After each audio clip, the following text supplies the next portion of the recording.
In today's video, I'm going to teach you how to manage and reply to Facebook comments in Meta Business Suite.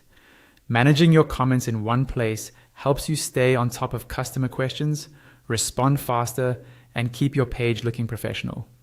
We'll walk through exactly where to go inside Meta Business Suite and what each option does, so you feel confident handling any type of comment. First, open your browser and go to Meta Business Suite. Make sure you're logged into the Facebook account that manages your business page and that you've selected the correct business, especially if you manage more than one. Once Meta Business Suite loads, you'll see a menu on the left-hand side of the screen. In that left-hand column, look for the option labeled Inbox and click on it. The inbox is your central hub for all conversations linked to your page, including messages, comments, and sometimes Instagram interactions if they're connected. This is where you'll be able to see and respond to everything from one place instead of jumping between different tabs on Facebook. Inside the inbox, you'll see several filters or tabs. Click on Facebook comments.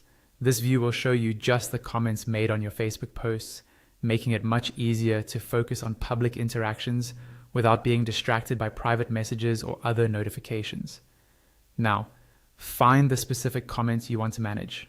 Next to that comment, you'll see three small dots, usually aligned to the right. Click on these three dots to open a menu of options. This is where you control how you want to handle that particular comment. From this menu, you can choose to delete the comment, hide it, block the user, or report the comment. Deleting removes the comment entirely from your post. Hiding makes the comment invisible to the public, while the person who wrote it can still see it, which is useful for handling spam or negativity quietly. Blocking the user stops them from interacting with your page in the future. Reporting is best when the comment is abusive, spammy, or violates Facebook's community standards.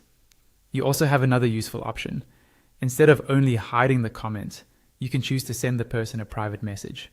This is great for dealing with complaints, sensitive questions, or anything that requires more detail than you want to share in public. Finally, you can click on the like button to like the comment. This is a simple way to acknowledge positive feedback, show appreciation, and encourage more engagement on your posts.